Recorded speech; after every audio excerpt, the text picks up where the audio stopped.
आप सभी को एम हीरा का सलाम। जैसा कि आज जो है सो हम पढ़ेंगे बहुपद के बारे में। जी हाँ, बहुपद के बारे में कक्षा 10 के जो है चैप्टर जो है सो 2 है और यहाँ चैप्टर नंबर 2 में जो है बहुपद के बारे में बताया गया है।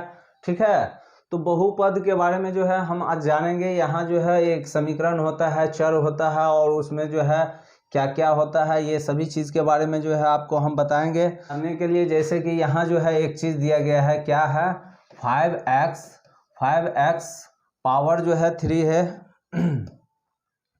5x का पावर कितना है 3 है। ठीक है, यहाँ जो है पावर कितना है 3 है और यहाँ जो है माइनस कितना है 4x और पावर 2 है। ठीक है, और प्लस जो है x है, माइनस जो है √2 है। ठीक है, माइनस कितना है √2। अब यहाँ ध्यान दीजिए कि ये चीज़ जो आप देख रहे हैं ना, ये चीज़ इसको दरअसल जो है यहाँ जो है 5 का पावर जो है 5x का पावर 3 जो है 4x का power 2 plus x minus root जो है 2 है। ठीक है, इसमें आपको समझना यह है कि बहुपद कहते किसको है। तो सबसे पहले आपको हम बता दें कि यहाँ जो भी कुछ आप देख रहे हैं ना, ये 5x पावर 3 और ये जो है आपका जो है क्या कह रहे हैं, ये और ये सभी चीज़ पद है। ये कितना क्या है, ये पद है। ये जो है ना, ये एक पद कहलाता है। 5x पावर 3 जो है एक पद हो गया, यहाँ 2 पद हो गया, ये 3 पद हो गया और ये रूट जो है 2 ये 4 पद हो गया।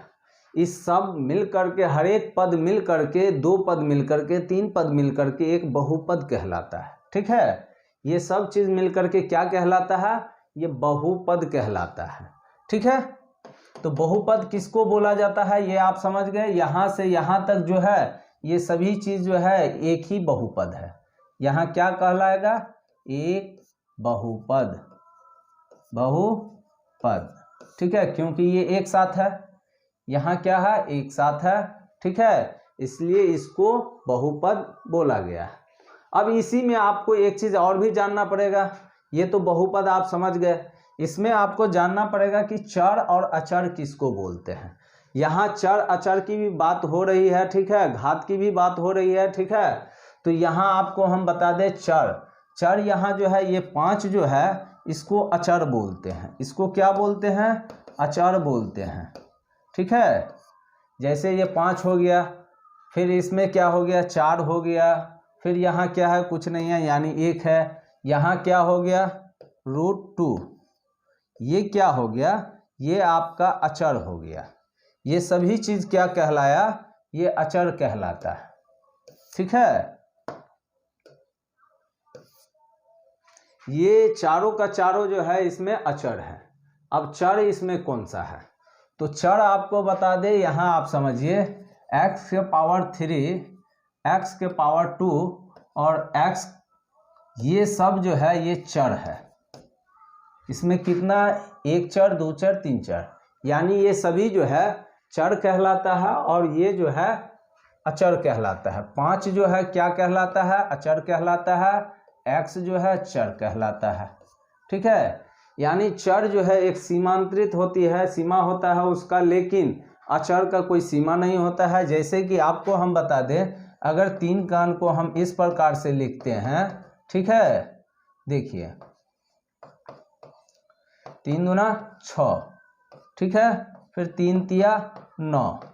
ठीक है, यहाँ एक चीज़ आप जान लीजिए कि यहाँ क्या है, 3 जो है ये मेरा चर है। ये 3 क्या हो गया, ये मेरा चर है। तो चर जो हो गया वो कौन हो गया, यहाँ 3 चर है और चर आपका ये हो गया। ठीक है, लेकिन ये जो है 1 2 3 जो बढ़ते जा रहा है, अब 4 आएगा, फिर 5 आएगा, यानी ये अलग अलग रूप में आ रहा है, तो ये अचर कहलाता है। ठीक है, इस प्रकार से यहाँ चर अचर आप समझ गए। चलिए फिर आगे हम जानते हैं। ठीक है, चलिए अब आगे हम जानते हैं क्या, चर भी समझ गए, बहुपद भी समझ गए, पद भी समझ गए। अब यहाँ आती है बात डिग्री यानी घात, बहुपद की घात। ठीक है, डिग्री यहाँ पे बात किया गया है, तो घात का मतलब होता है पावर। घात का मतलब क्या होता है, पावर, ठीक है। चलिए, घात का मतलब आपको पावर बोला जाता है। अब यहाँ आप ध्यान दीजिए कि x के पावर 3 था, कितना 5x के पावर 3 प्लस फिर कितना था माइनस था -4x के पावर 2 और प्लस x और यहाँ -√2। यहाँ आप ध्यान दीजिए कि ये कौन सा जो है घात वाली समीकरण या बहुपद है, कौन सा घात का ये बहुपद है। तो यहाँ जो है त्रिघातीय बहुपद है। यहाँ क्या है, त्रिघातीय बहुपद। ध्यान दीजिए, यहाँ ये क्या है, त्रिघातीय बहुपद है। अब आप कहिएगा कैसे त्रिघातीय बहुपद है। आपको ये नहीं देखना है कि इसमें कितना पद है, ठीक है, और ये भी नहीं देखना है कि x कितना है। आपको ये देखना है कि पद घात पावर बोलते हैं इसको हम क्या बोलते हैं, घात बोलते हैं, इसी को हम पावर बोलते हैं, ठीक है। यानी इसका x का पावर कितना है, तो यहाँ 3 है, इसलिए ये क्या कहलाता है, त्रिघातीय। इसमें अगर ये नहीं रहता, यहाँ 4x का पावर 2 था तो इसका घात 2 ही। यानी जिस बहुपद में या फिर जिस व्यंजन में जो है या फिर जिस समीकरण में सबसे अधिक पावर वाली संख्या होगी ना, उतना आपको बोल देना है कि ये इतना घातीय बहुपद है। अब ये त्रिघातीय है, द्विघातीय रहता है, यहाँ माइनस है, -4, माइनस को मान लीजिए हम नहीं लेते हैं, ठीक है, डायरेक्ट 4x² और प्लस यहाँ 1 दे देते हैं। तो अब ये क्या है, तो ये भी एक बहुपद है। ये क्या है, एक बहुपद है, पर कौन सा बहुपद है, तो आपको यहाँ देखिए द्विघातीय बहुपद है, ठीक है। ये क्या हो गया, द्विघातीय बहुपद है, ठीक है। इसी में आपको जो है एक चीज और जानना है कि एक घातीय बहुपद को क्या बोलते हैं। तो यहाँ ध्यान दीजिए, x + 1 x + 4 x -√2, ये सभी चीज़ जो है ये क्या है, ये सभी चीज़ जो है आपको रेखिक समीकरण है, रेखिक बहुपद है, रेखिक बहुपद, ठीक है। इस सभी चीज़ को हम क्या बोलेंगे, ये अलग हो गया, ये अलग हो गया, ये 3 प्रकार का क्या हम लिख दिए हैं, रेखिक बहुपद। ये तीनों चीज़ अलग अलग है, यानी तीनों हम अलग अलग लिखे हैं, ठीक है। ये जो है 3 लिख दिए हैं, इसको भी आप रेखिक बहुपद बोलिएगा, इसको क्या बोलिएगा, रेखिक बहुपद, ठीक है। क्या बोलिएगा, रेखिक बहुपद, ना कि एक घात वाला बहुपद। नहीं कुछ है तो हम जानते हैं कि इसका पावर 1 है, इसका भी पावर 1 है, इसका भी पावर 1 है, लेकिन इसको आपको एक घातीय जो है बहुपद नहीं बोलना है। इसको क्या बोलना है आपको, रेखिक समीकरण। एक घातीय नहीं होता है बल्कि रेखिक समीकरण होता है, रेखिक बहुपद होता है, ठीक है। यानी एक घात वाले को हम रेखिक बोलते हैं, ठीक है। ये भी आप समझ गए कि रेखिक बहुपद किसको बोलते हैं। चलिए, द्विघातीय भी आप समझ गए कि इसको हम द्विघातीय बोल सकते हैं। यहीं पे अगर पावर 2 लिख देंगे, हम क्या लिख देंगे, पावर 2 लिख देंगे, तो ये क्या हो जाएगा, द्विघातीय हो जाएगा। इसके ऊपर पावर 3 लिख देंगे, त्रिघातीय हो जाएगा। इसके ऊपर हम पावर 4 लिख देंगे तो 4 घातीय हो जाएगा। फिर पावर हम x के ऊपर जो है अगर 6 लिख दिए तो 6 घातीय हो जाएगा, ठीक है। तो इस तरीका से हम समझ गए। अब बहुपद यानी एक पद, 2 पद, तो उसी को बहुपद बोलते हैं, ठीक है। अब आइए हम जानते हैं, इसमें ये सभी चीज़ हो गया। व्यंजक किसको बोलते हैं, तो इसी को आप व्यंजक बोल सकते हैं। यहाँ जो है ये टोटल जो है ये क्या है, एक व्यंजक है। अगर बराबर हम 0 लगा देंगे तो वो मेरा समीकरण बन जाएगा, ठीक है, तब उसको हम व्यंजक नहीं बोल सकते हैं। तो इसको क्या, बहुपद व्यंजक बोल सकते हैं। क्या बोल सकते हैं, बहुपद व्यंजक, ठीक है। बहुपद व्यंजक भी बोल सकते हैं, ठीक है। यानी इसको हम व्यंजक भी बोलते हैं, बहुपद भी बोलते हैं, ठीक है। अब आइए आगे हम बात करते हैं। चलिए, अब इसमें लगभग हमको लग रहा है सभी चीज़ की जिक्र हो गई है। त्रिघातीय बहुपद, द्विघातीय बहुपद, रेखिक बहुपद, ठीक है। यहाँ भी देखिए आपको बताया गया है, ठीक है। यहाँ जो है आपको स्पेशल जो है बताया गया है, इसको आप समझ सकते हैं कि रेखिक और घात जो है किसको बोला गया है, ये भी आप समझ गए, ठीक है। ठीक है, त्रिघातीय है, पावर 3 दे दिया है, पावर 3 है, पावर 3 है, पावर 2 है, ये नहीं है, यहाँ आके है, ठीक है। इसलिए ये सभी का सभी यहाँ देखिए पावर 3 है, ठीक है, ये यहाँ तक है, ठीक है। तो आपको क्या लेना है कि जिस समीकरण या जिस बहुपद में जो है सबसे अधिक से अधिक घात हो उसको हम उतना घातीय बहुपद बोलेंगे, ठीक है। ले यहाँ मिट गया है ये प्रश्नावली, 2 कितना है 1 है। यहाँ जो है प्रश्नावली, यहाँ जो है प्रश्नावली कितना है 2.1 है, ठीक है।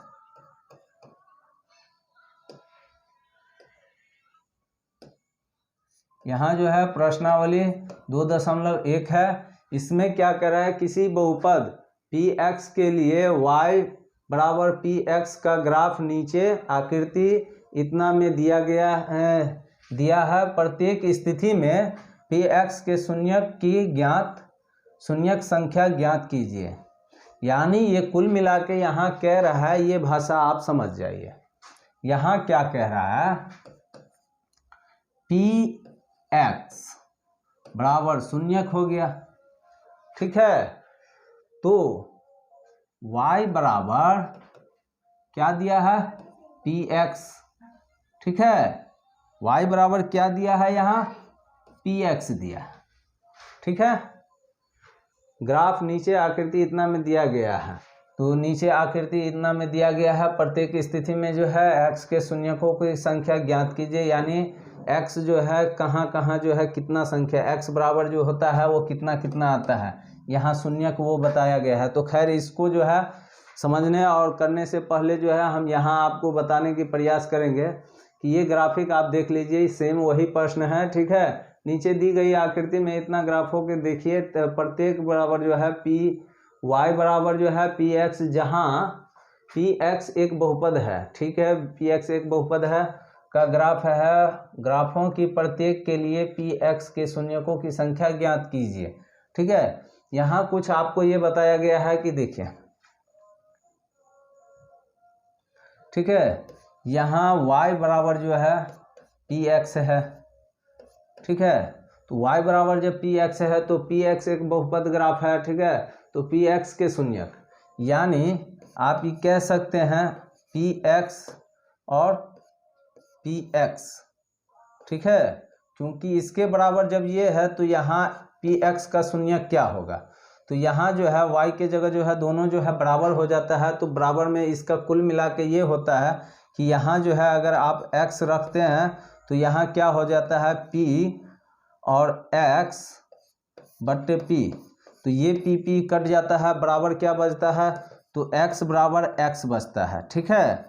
कुछ इस प्रकार से आपको होता है, यानी x बराबर x का मान बताइए कहाँ जो है कितना आता है। तो यहाँ x पे ही कुल मिला करके जो है आपको रख दिया गया है। जैसा कि यहाँ देखिए प्रश्न यहाँ समझ सकते हैं आप, यहाँ जो है एक y है और एक x का रेखा है, ये माइनस वाला है और ये प्लस वाला रेखा है। लेकिन रेखा से नहीं बल्कि कटने का जो है शून्य कितना होता है ये आपको बताया।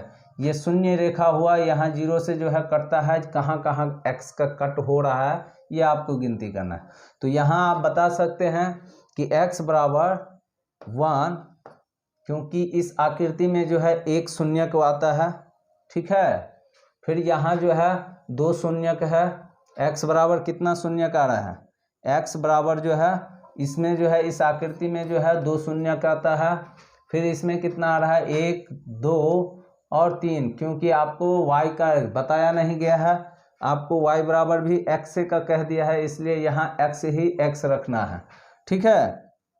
तो कुल मिला के ये देखा जा रहा है यहाँ कि यहाँ कुल मिला के जो है x का ही टोटल बताया जा रहा है, ठीक है, ये x का ही। नीचे भी यहाँ देखिए शून्यकों की संख्या 1 है, क्योंकि ग्राफ x अक्ष को केवल एक बिंदु पर ही प्रतिच्छेदित करता है।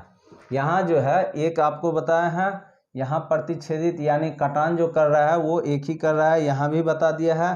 फिर शून्यकों की संख्या 2 है, शून्यकों की संख्या यहाँ जो है 2 है, क्योंकि जो है x पे जो है कितना कटान ग्राफ, क्योंकि ग्राफ में x कक्ष को 2 बिंदुओं पर प्रतिच्छेदित करता है। यहाँ जो है कुल मिला के जो है आपका इस प्रकार से x बराबर x आपका ऐसे हो जाता है। इसे जो है यहाँ बता सकते हैं। ये प्रश्नावली जो है 2.1 है, ठीक है।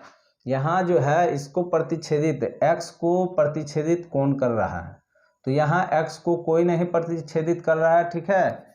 x बराबर शून्य जो है 0 है, इसको कोई प्रतिच्छेदित नहीं कर रहा है। यहाँ लिख देना है आपको x को कोई प्रतिच्छेदित नहीं कर रहा है, कोई, ठीक है। x को कोई प्रतिच्छेदित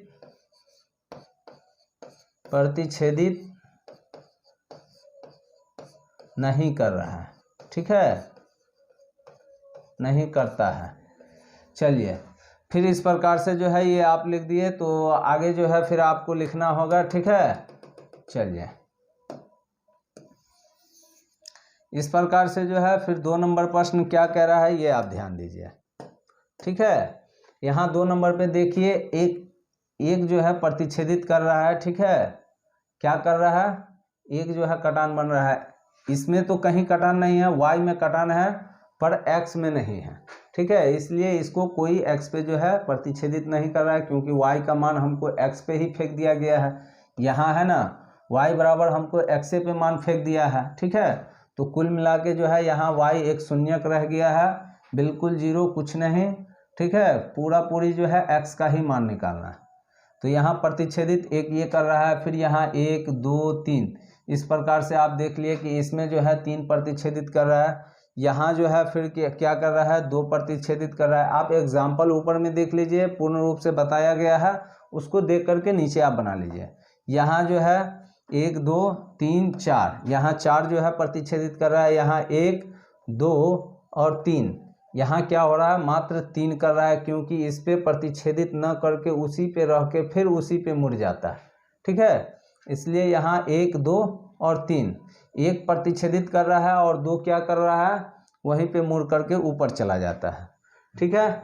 इस तरह जो है आप ये देख लिए। अब आइए यहाँ पे जो है आपका प्रश्न ही समाप्त हो जाता है, ठीक है। चलिए 2.2 की जो है बारे में जो है अच्छी तरीके से पढ़ाई करेंगे। तो आज तक के लिए इतना ही, तब तक हमें इजाज़त दीजिए, फिर मिलते हैं, बाय बाय।